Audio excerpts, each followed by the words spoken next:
Theirs is a simple motto, more than a club. And since 2005, Barcelona have indeed proved to be the incarnation of a philosophy. A world-class academy produced world-class players and a world-beating team. Consistent application of cherished principles captured a dazzling array of trophies, culminating in 3 Champions League titles in 5 years.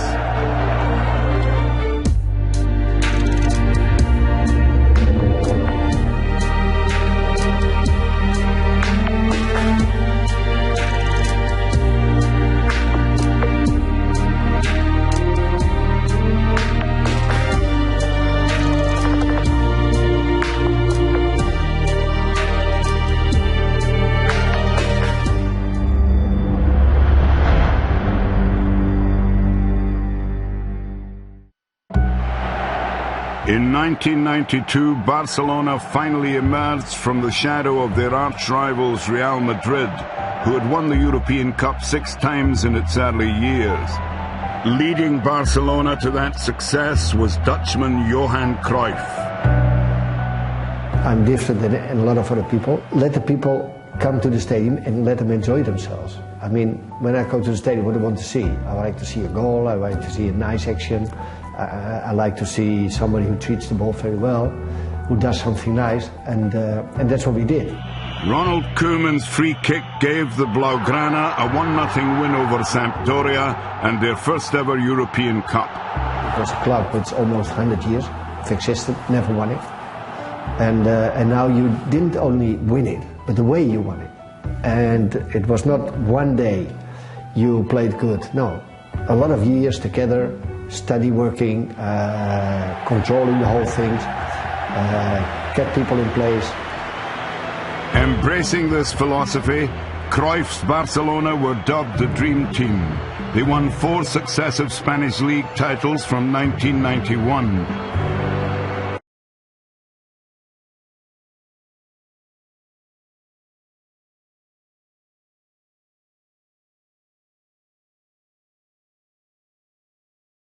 Legacy would be lasting.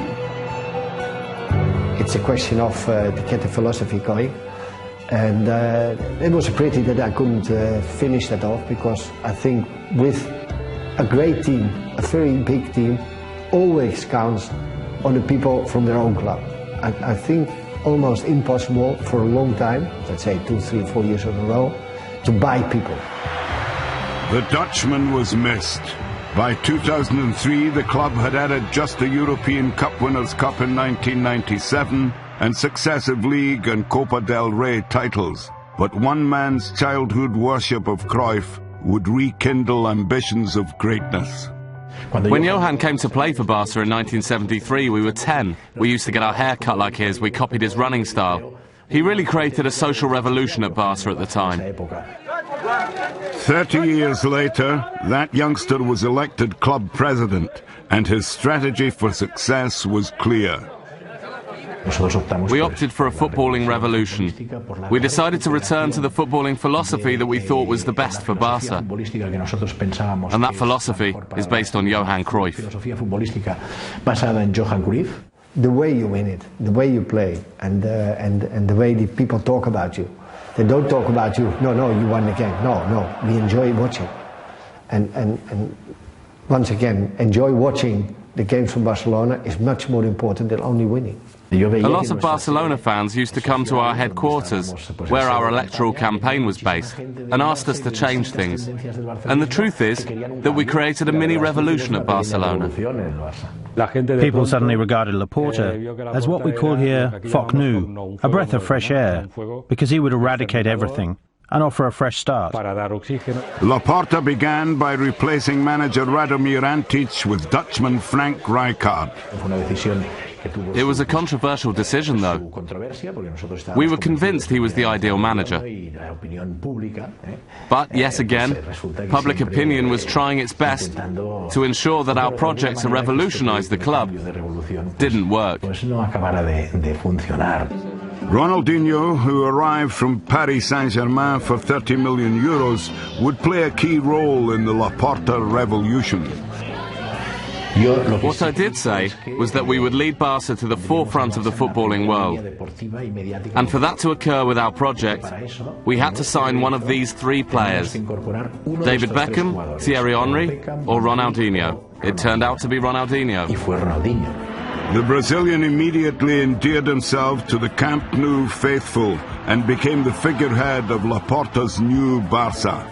Ronaldinho brought back the enthusiasm that Barca needed. We needed a catalyst like him to make our fans excited again. He got across exactly what we wanted to portray from our young boardroom, which was happiness, excitement, enthusiasm, talent, a new way of playing and entertainment. With Ronaldinho inspirational, Barca finally ended a 6-year trophy drought, winning the Spanish League title in 2005. It was the way that we played from the second half of our first season. Back then was when the team adopted the footballing ideals that we were trying to implement. That philosophy, that football philosophy based on Cruyff's mentality and his way of understanding the game. Playing two touches and then attacking. That league title the future would be memorable, that the future could be very good indeed. A priority for the future was La Masia, the club's youth academy. Laporta's policy was the antithesis of Real Madrid's commitment to their Galacticos, and for Barcelona, it was a policy that would reap handsome rewards. We build La Masia as the factory of dreams for those kids who fantasize about playing for the first team. Investing in the academy creates a footballing identity, and you therefore create a special attachment and commitment from the players to the club. That's because they've been with us since childhood, and ever since they were small they've been playing the same style of football and identify themselves with the philosophy and what the club is about. They show you how to perform at school, how to adapt to a playing style that they've been using for many years, with some very precise, specific exercises. It's nice. You improve very quickly in a short time. Two of La Masia's rising stars were Andres Iniesta and Xavi Hernandez, a midfield pair who would be crucial to the club's surge to the pinnacle of football. I've been lucky enough to be brought up on the Barcelona ethos, which has taught me the values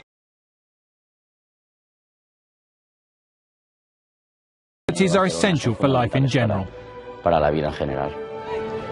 But it was Lionel Messi, a young Argentinian nurtured by the club since arriving as a 13-year-old in 2000, who would surpass everyone else. Imagine how much we would have to pay to sign Messi, Iniesta, Xavi, Puyol, Piqué, Busquets or Pedro. With the yield from the La Masia production line peaking, the following season Barca retained their league title, finishing 12 points clear of second-placed Real Madrid. The team had everything. It had a very strong attacking mentality and was highly effective up front.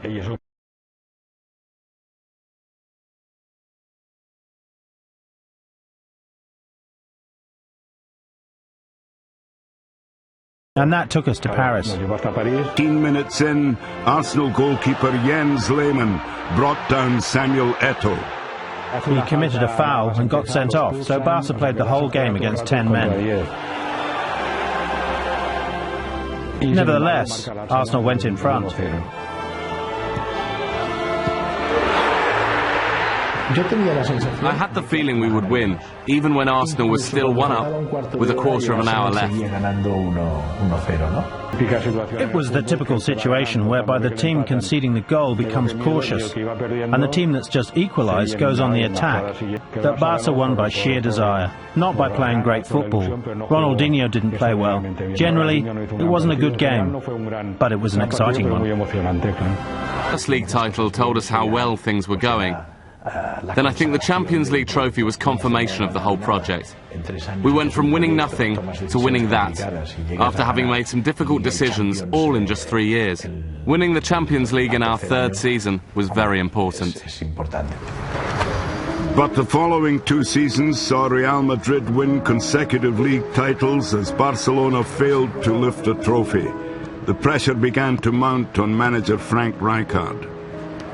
Frank Rijkaard was very relaxed. The only criticism I would have probably that he was a little bit too relaxed. Rijkaard said, the only one left with any desire is Puyol, the captain. Puyol tried everything to keep the dressing room in order. It was a shambles, a disaster. Ronaldinho went crazy, going out partying, dancing. Well, it all ended up with him not even bothering to train. They would say he's in the gym, when he was actually sleeping in the gym. I had to tell Ronnie, because he deserved to be told by the president of the club, and that was me, that his time at Barca was up. I went to Ronaldinho's house and told him. I then went straight to Messi's house, because they were neighbours, and I asked him to take on the role of the team's talisman. I told him we all trusted him.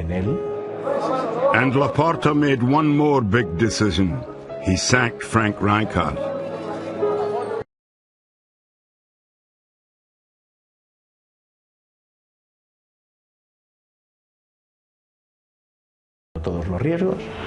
Josep Guardiola was a midfielder in the Barcelona team that won the European Cup in 1992 under Cruyff, and he spent 11 seasons in the first team. Pep Guardiola has been part of Barca since he was very small. The decision was based on the fact that Pep loves Barca. He was familiar with the club's football philosophy based on Cruyff's formula. And then also the fact that he is someone who had progressed through every single age group at La Masia. He had already been in charge of the B team, guiding them to promotion to the third division. Guardiola is a perfectionist and demanding. His demands were met in style. Guardiola developed a passing game, beautifully exemplified in this historic 6-2 victory away to Real Madrid. It helped Barca regain the league title from their main rivals, scoring 105 goals in the process.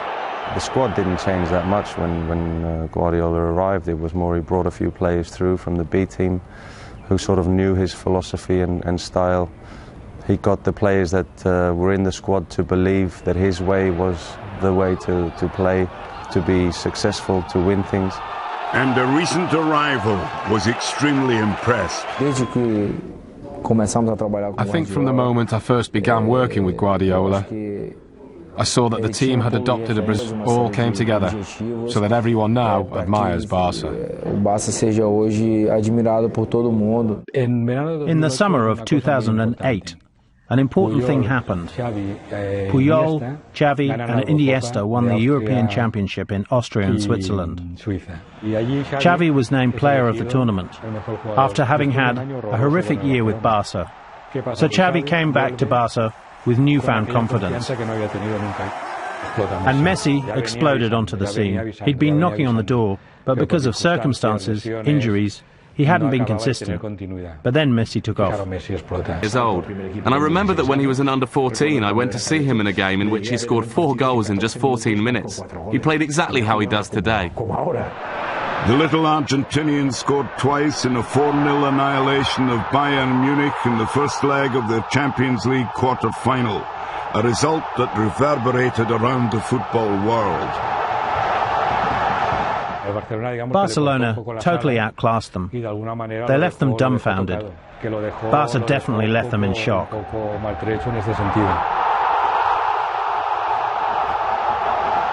The first leg of the semi-final against English club Chelsea ended goalless, and Barcelona fell behind early in the return. Barca could have been knocked out 25 times, because Chelsea had numerous chances. The referee could easily have awarded them 2 penalties. Barca only stayed in the game due to luck. But deep into injury time, Andres Iniesta conjured a dramatic and decisive away goal. When Iniesta scored, Barca was destined to win that Champions League.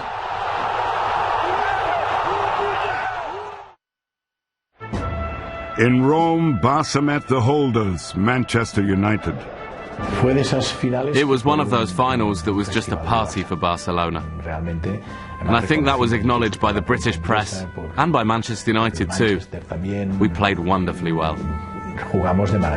As soon as we got into our passing game and into our groove, so to speak, we outplayed them, and we went 1-0 up from a Samuel Eto'o goal, and ever since that moment the feeling was, okay, we won't give this away now. And then Messi scored an extraordinary goal with a header. It's incredible.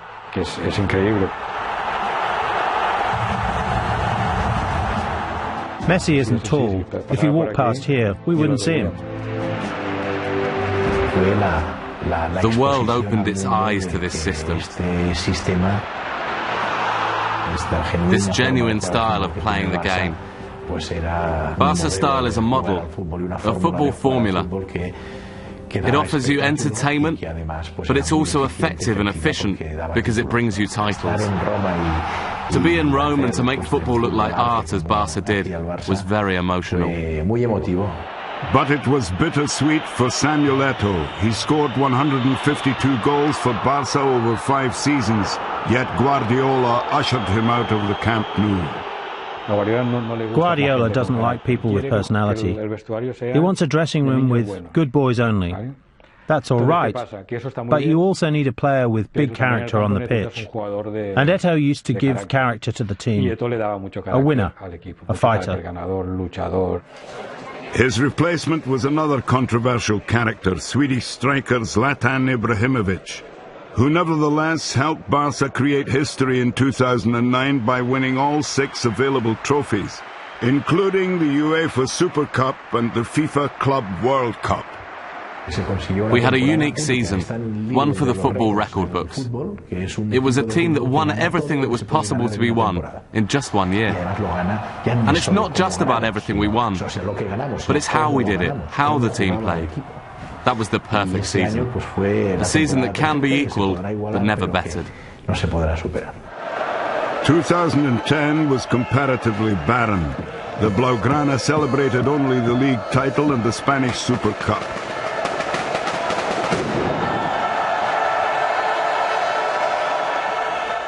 And in July that year, Laporta stepped down as club president and was replaced by one of his original directors, Sandro Rosell.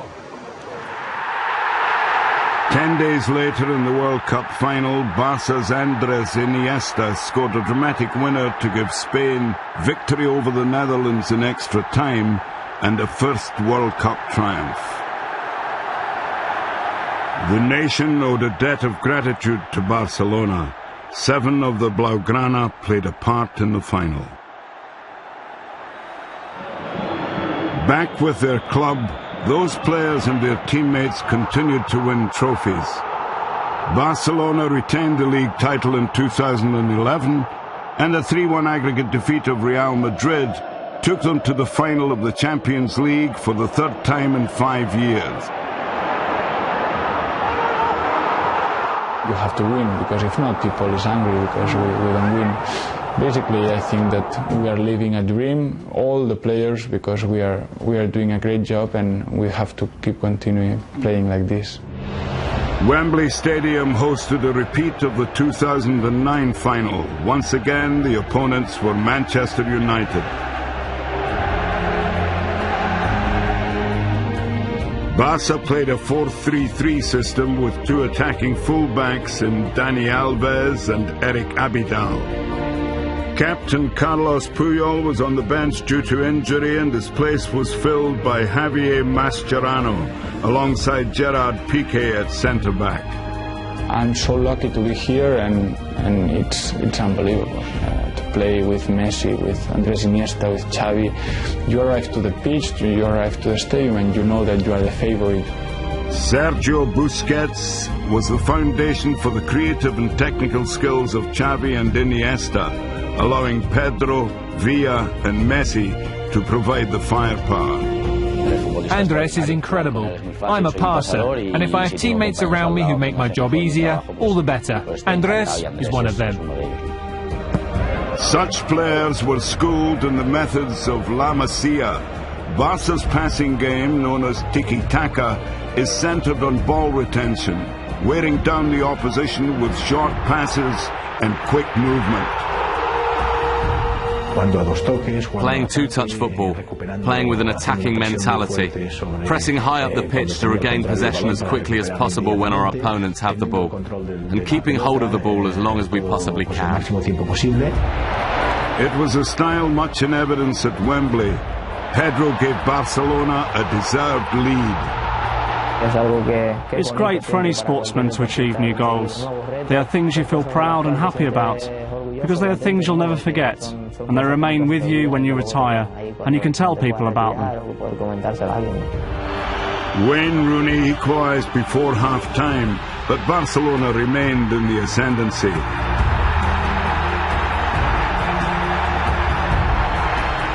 They retook the lead early in the second half when Lionel Messi struck his 53rd goal of the season, a club record. You don't hear wow at a football match. You shout, whistle, scream, but you don't tend to say wow in admiration at a football stadium. Well, I heard wow a few times that night at Wembley.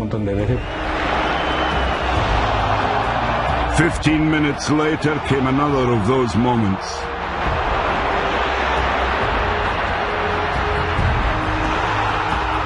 David Villa produced an emphatic finish to make it 3-1 to Barcelona.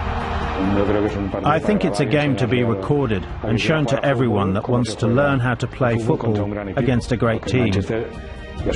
Because Manchester United is a great team, and they gave it all, but they just weren't able to get the ball off Barcelona.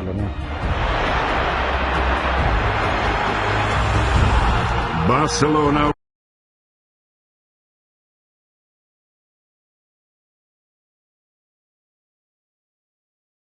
on how we play, or on how we win and on how we lose. When you are a football player and you are lucky to win all these titles, when you win these titles you feel like you are complete inside. In April 2012, Guardiola announced that he was resigning as manager at the end of the season. 4 years is an eternity to be the coach of Barcelona. An eternity. And I don't want to sign a long-term deal, one that wouldn't allow me to make my own decisions. Guardiola signed off by leading his team to the Spanish Cup and the FIFA Club World Cup. His replacement, in line with the La Masia policy, was his assistant, Tito Villanova, who helped the club recapture the Spanish League title in 2013.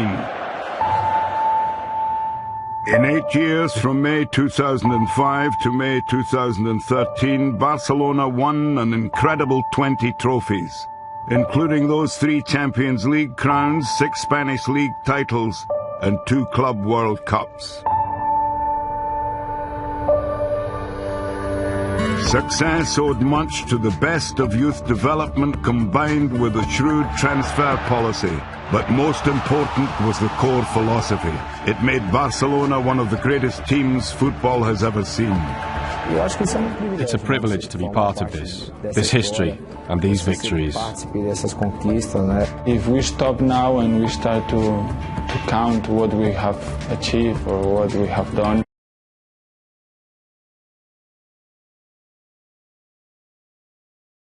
at the end of the day, the aim at Barcelona is to win.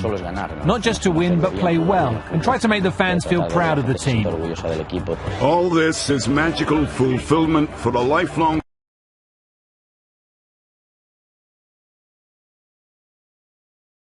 Johan Cruyff is the father of all of this. He's the inspiration behind it. It has been the best team in Barca's history, and also an example to the rest of the world. So being the president of that makes me really proud. It's an honor, and I'm extremely grateful to everyone who made it possible.